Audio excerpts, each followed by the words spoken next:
Let me mate. So anyway, our guest presenter today is Orla McLaughlin. The talk is called Live Right, Age Right. And Orla is a registered nutrition practitioner with an MSc in personalized nutrition. She is also a gut brain health enthusiast, an evidence-based self-experimenter, and passionate about the right foods for you. Delighted, and please give a warm welcome to Orla McLaughlin. Thank you. Thank you, everyone. Thank you, Alec, for that. So yes, today I'm going to talk about nutrition as we age. So our title is Live Right, Age Right. And if anyone has any questions, please just let me know. We can do questions at the end if that's okay with people. But yeah, so just a little bit about me, I guess. I did a commerce degree in Galway, and I also did a master's in business in DCU. And I also then changed to nutrition, and I did a degree in Griffith College, and then I did a master's in personalized nutrition. So just a little bit of background. Today, I want you to think about a few things. I want you to think about, how do you want to feel when you're older? What is old age to you? Is it 90 now? Is 80 even too young? What is old age? What do you want to feel like when you reach that age? What's your view of old age? Is it the classic, sitting at the window, not being able to do anything for yourself, or has that changed in your mind? Is it active? Are you walking around, playing with grandkids, great grandkids, whatever it is? And also looking at diet and lifestyle choices now, rather than when you are older. Can you look at doing something now to set yourself up? I'm all about setting yourself up. If you set yourself up for success, you're onto a winner. So aging obviously is an inevitability, but slowing it down is our ultimate goal. That's the only goal that we have with nutrition. We can't stop it, but we can slow down the process. We can speed up the process by all accounts as well, but we're looking to slow it down as much as we can. So the big things to be thinking about as we get older are the big three, those being heart disease, diabetes, and cancer, which are the top three killers and the top three aging diseases, the things that affect us most. So it's looking at ways that we can, prioritize our health, prioritize our lifestyle choices now, so that when we are older, we can maybe mitigate those effects of stress and everything like that, and maybe poor dietary choices and things. So thinking about those three things can be, not to be morbid, but there's sometimes they can affect family histories and things like that as well. So diet and lifestyle choices, having a look at yes. Have you a presentation showing there, Orla? Yeah. Can no one see it? Maybe it's just me then. We can see it. Okay, that's good. Sorry for interrupting you, Orla. I can't. No, that's okay. That's okay. So diet and lifestyle choices are, so the big four things to be thinking about are stress, movement, diet, and mental health. So they're the four categories we're going to kind of focus on. Diet is absolutely fundamentally one of the most important things, but also if you look at other things as well, there's no point in eating a really, really good diet and then living in a really stressful environment and not sleeping very well. So it's looking at all of these things in a holistic form, or in totality. So it's like all of these kind of, you've probably heard of blue zone diets and things like that, and all of these, the Okinawas, and they can live to 100. If you take their diet outside of their environment, it's not going to work as well. So the environment within which you are eating and living is hugely important to slowing down that processing, that age process. So stress, so making choices today to support tomorrow. So how can we just reduce the effects of stress on our bodies today? So there's so many things that you can do, and there's probably too many things in this short presentation. But if something resonates with you, pick one or two things and go with that. So one really, really important thing is morning light. If you can get up in the morning, don't look at your phone straight away. Don't look at an iPad. Don't invite anyone else into your morning routine. Your morning routine is for you and your family. So just, if you can get outside for 5 minutes and just look at the sky, do whatever, but just be in the morning light for 5 minutes, soaking it up. The reason for that is it's so, so important, because it really, really helps with your circadian rhythm. It helps with improving the quality of your sleep, all of those things. You absorb a lot of the light from your eyes, obviously. So if you can do small things like that, don't look at your phone, just get outside 5 minutes. Other things then that require maybe a little bit more time, a little bit more commitment are things like doing a meditation you can do. And there's so many apps out there you can try. It doesn't have to be in the morning. You can do it whenever you get a few minutes, but even just breathing techniques as well, really, really helpful to reduce all of these things. We're thinking about how to reduce stress. Some people love to write. Some people love, like, they've a lot of stuff in their head. If they can get it out onto paper, it calms down that kind of fear mongering in their heads, or that kind of inner voice or inner critic. So looking at getting things on paper can be really helpful. And then being in nature, being outside, and there's loads of studies to say that, you know, your dopamine or your serotonin, your cortisol reduces when you are outside. And that being your stress hormone. So it's kind of looking at ways that you can kind of keep that in check. So a few things there that we can do to support stress or reduce stress. And all of these things, remember, are looking at ways to reduce and slow down that aging. Movement obviously is a massive thing as well. So if there's something that you can do today to improve your flexibility and improve your motion as you get older, because obviously as we get older, we get slower. Muscles tend to seize and they tend to not be as flexible and adaptable. So looking at ways that we can continually increase that mobility, increase that adaptability now will help for, and it's simple things. It's allowing you to, you know, get in and out of a chair a lot easier, to go to the bathroom a lot easier, to sit on a toilet a lot easier. All of these movements are really, really fundamental, basic things, but allowing you to do them with ease when you're older rather than doing them with pain. So thinking about things like grip strength. So that is one of the biggest testers of your strength, is your ability to hold on to things. So looking at hanging from a bar and, you know, doing all of these various different things are so important to try now and see how you can improve that motion. If that's the only thing that you do is improving that for the rest of the year, great, and keep going with it. Deadlift exercises, again, really, really beneficial for that whole body alignment and for that strength training as well. Dead hang, as I say, is a really, really good thing. And squats, that squat motion is a fundamental exercise that you will use throughout your life and have done throughout your life, even as a baby. You will squat for all of these things. So making sure that you're doing it correctly and making sure that you can do it without pain is huge. So stress, movement. The other thing then is health. So thinking about health and diet. So every time you eat or drink, you're either feeding disease or fighting it. And that can be a kind of a scary quote, but I think it's it's a really, really nice thing, because it kind of gives you a minute to think about the choice that you've made. And if you've made the McDonald's choice, fine, get over it, you've done it, that's fine. But think about the next time that you can kind of go, okay, maybe I'll make a better choice the next time. So don't beat yourself up, whatever your choice is, that's absolutely fine. But look at ways that you can ensure that you're putting something in there to help with your body systems all of the time. So diet, so what can we do now to help with tomorrow? So things that we can improve are looking at reducing processed sugars, processed foods. So if your weekly shop is completely full of packaging, if there's loads and loads of packaging and boxes and colors and things like that, chances are you're eating a lot of convenience foods. So is there a way that you can maybe change one meal so that you can have more natural products, more, you know, more natural ingredients, rather than having to buy ready meals or to buy, you know, packaged foods or frozen foods or whatever. Frozen foods are fine, sorry, packaged meals different. Removing seed oils, so things that are pro-inflammatory, so things that cause more inflammation in the body. Inflammatory processes are obviously going to contribute to pain, muscle weakness, you know, various different, you know, mechanisms of actions and disease processes in the body. So if we can reduce that inflammation and reducing those seed oils. So again, you know, a small exercise is looking at the maybe foods that you buy, maybe the oils that you cook with. Is there an awful lot of rapeseed oil, canola oil, sunflower oil? Is there a lot of those oils within those foods? Limit your alcohol. Obviously alcohol has its benefits in terms of like red wines and stuff like that, and you hear of that all of the time in the sun, but again, it's in context of that environment. Mediterranean diet, they maybe would have 1 or 2 glasses max with a meal. It's in a very calm setting, they're not stressed out, they're not using alcohol as a crutch to de-stress. So looking at ways that you can kind of, you know, enjoy a glass of red wine or things like that, making sure that it's, you know, again, setting yourself up. Smoking, no two ways about it, smoking is not good. It's not good for your health.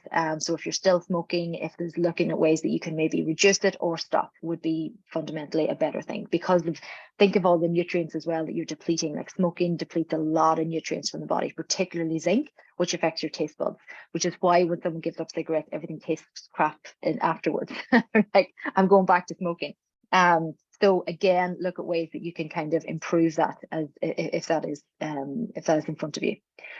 So nutrients to include, really, really important to think about various different specific nutrients, because, nutrition is not just eating an apple, it's looking at various different other things that are hugely beneficial, like fat soluble vitamins, again, really, really helpful with cartilage, with all of these kind of lubrication of joints, with movement. Every cell in our body has a lipid layer, has a fat layer. So where are you getting that fat from?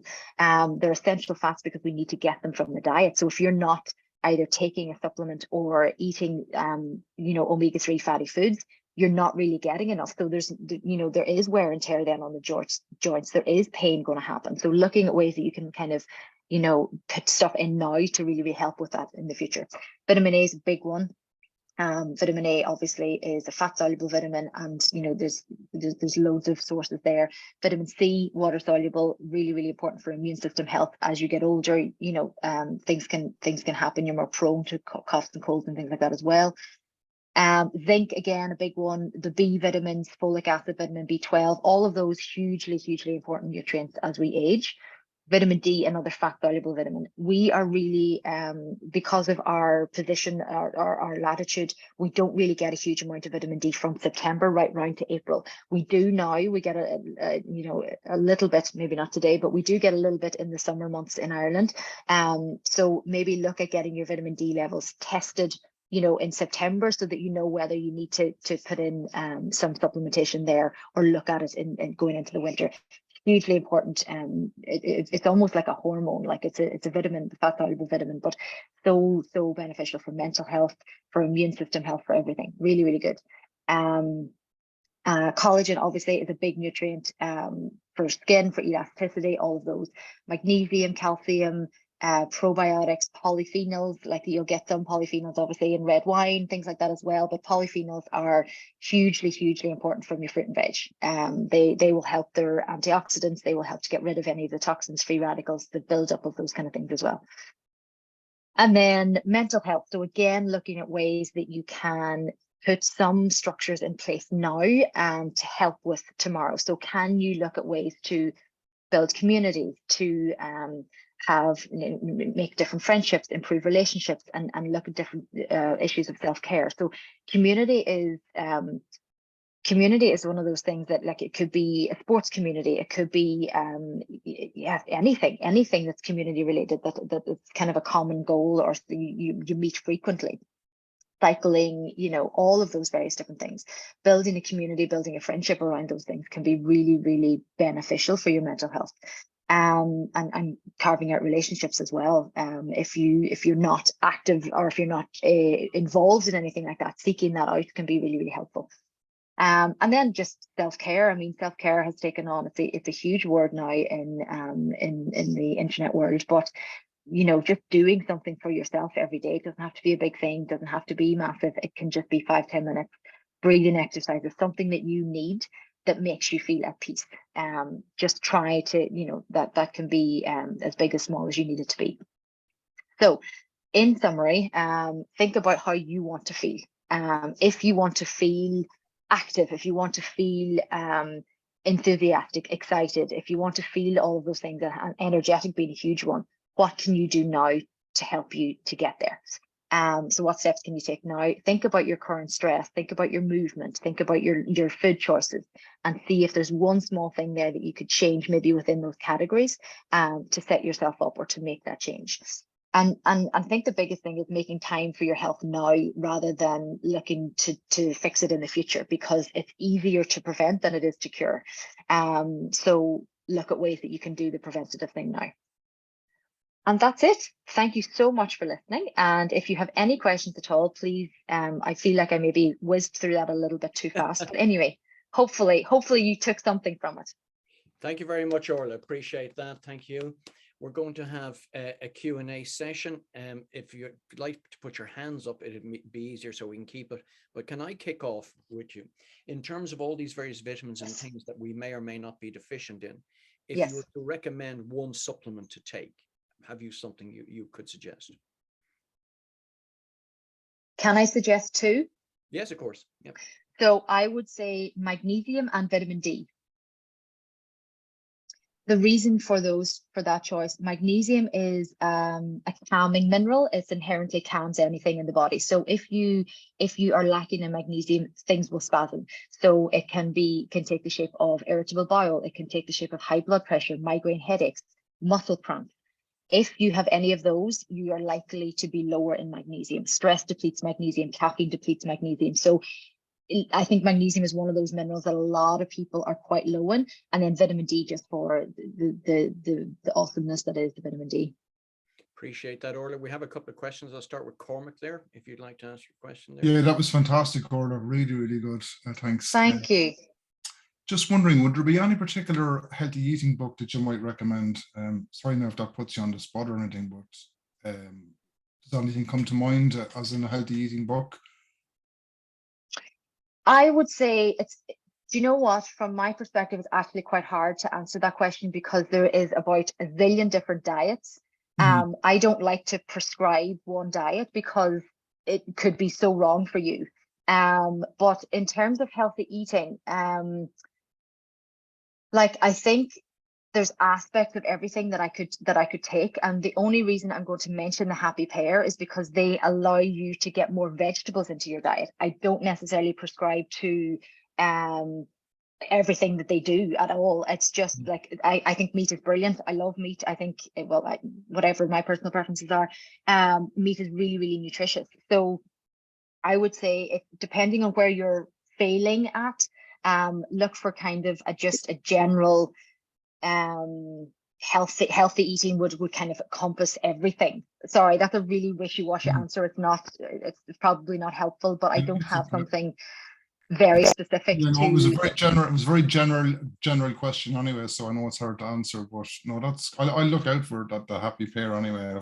Well, just from that point of view, if you struggle with getting fruit and vegetables into you, I think the Happy Pear can be helpful in that situation because it allows you to kind of go, oh, I never thought of adding actually spinach to my eggs in the morning or to my whatever.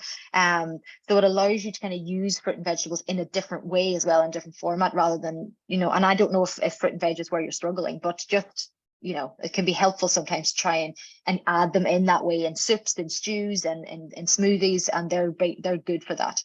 Okay, thank you. Chris, you're next up there. Yeah, I take magnesium every day, a really high concentrated version, and it's really good, actually. It really gives you a lift. Brilliant.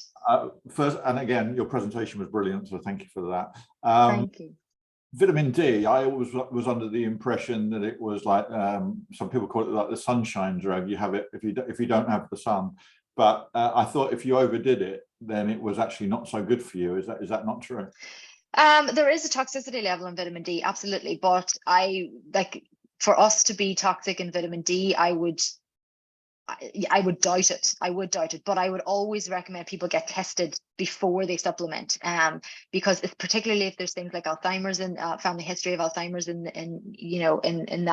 your path, I would definitely look at supplementing it for sure, because it's just so important for brain health. But again, there's even I think it's Wild Atlantic do self home tests now that you can get yourself. I think it's like €70 or something like that, and it's brilliant. And you send it away and it comes back and it tells you where you should be, which is really helpful. And sometimes the GPs don't test for vitamin D specifically. They will, but sometimes they don't. Okay, I'm not a vegetarian, but my partner is, okay.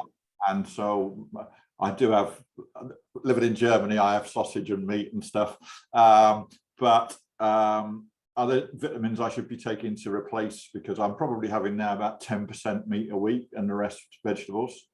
Okay. So should I be taking a specific vitamin to compensate for the, is it iron or?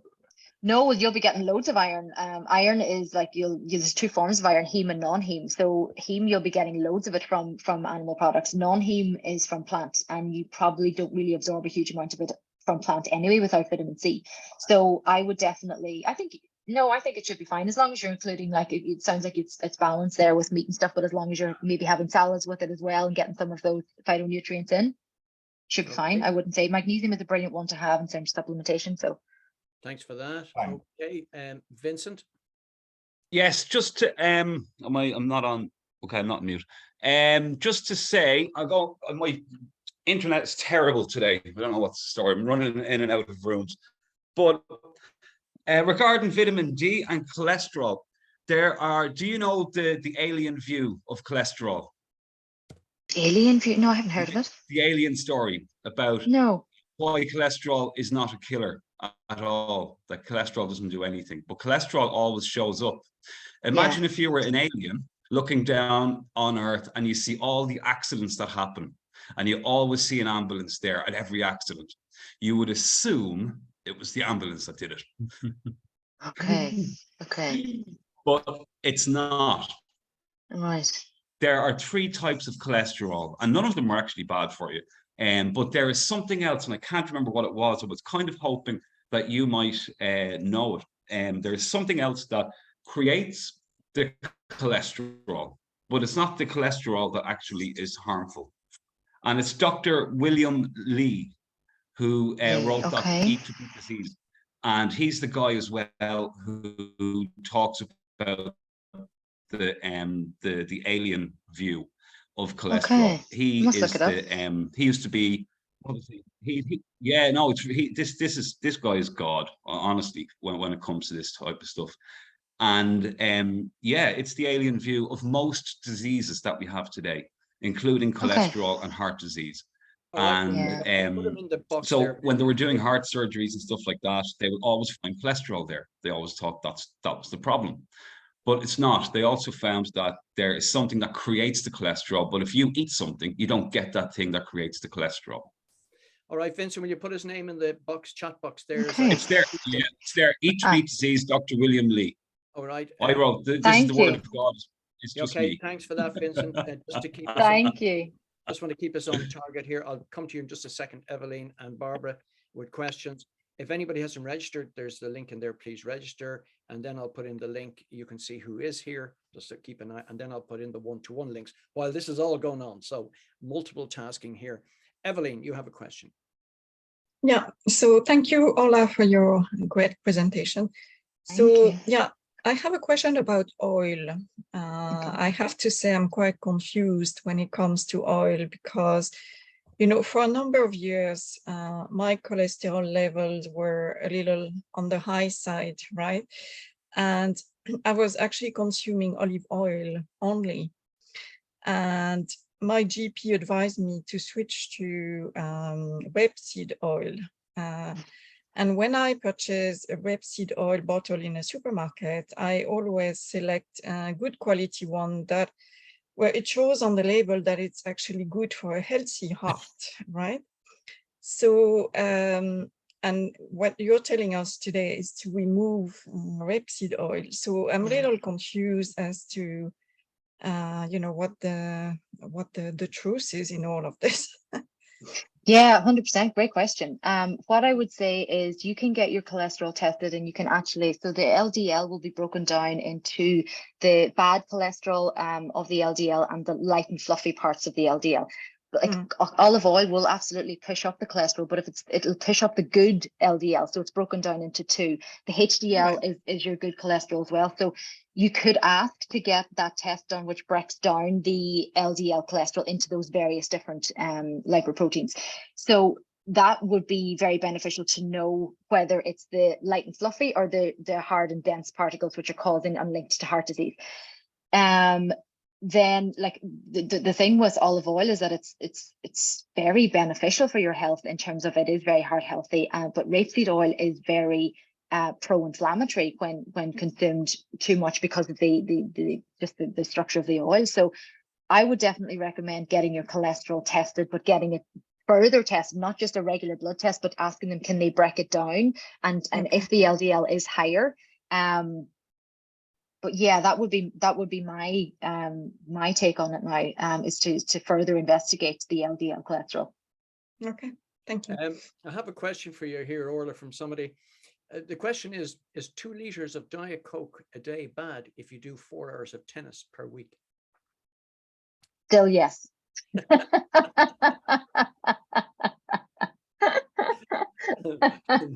Good. All right, man. Well, that answers that question. So you need 8 hours of tennis, Alec. Yeah. 8 hours of tennis and no Diet Coke. Very good. Well, listen, can I say, Orla, thank you so much for your presentation. It's very much Thank appreciated. you. And it's of great value for everybody here in terms of, you know, their life and fitness. And this is what we're trying to do, bring new knowledge to people on a number of different topics. So can I say Thank you. thank you very much. A round of applause for Orla, and I'll stop. Thank you very much. Thank you very